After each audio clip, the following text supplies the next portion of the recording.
আমার জানা মতে বাংলাদেশ ইসলামী ছাত্র শিবির ডাকসু নির্বাচনে অংশগ্রহণ করেনি।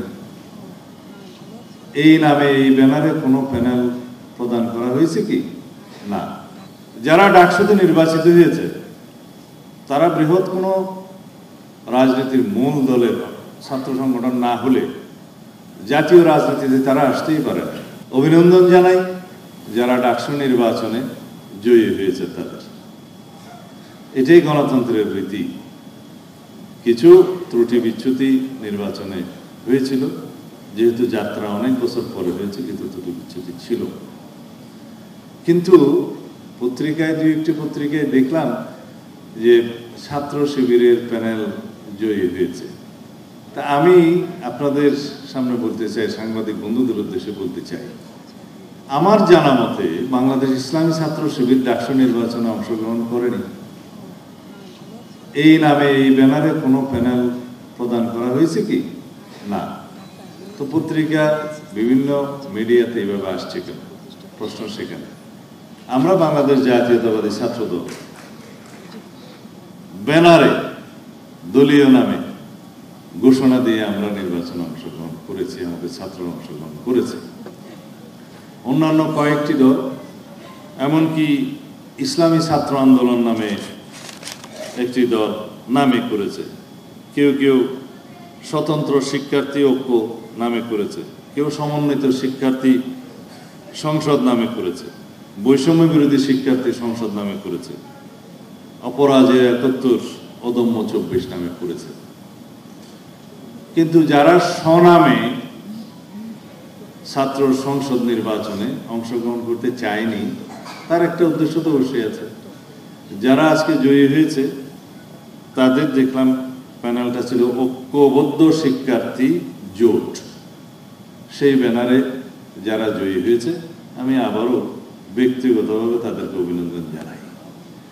আমাদের ২০২৪-এর ছাত্র গণ অভ্যুত্থান পরবর্তী সময়ে আমাদের সবচেয়ে বড় সংগ্রামের নাম হচ্ছে, আমরা আরেকটি সংগ্রামে লিপ্ত আছি।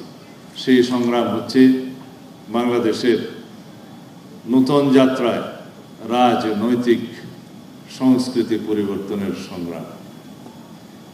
আমাদের এই রাজনৈতিক সংস্কৃতি পরিবর্তনের সংগ্রাম চালু রাখতে হবে।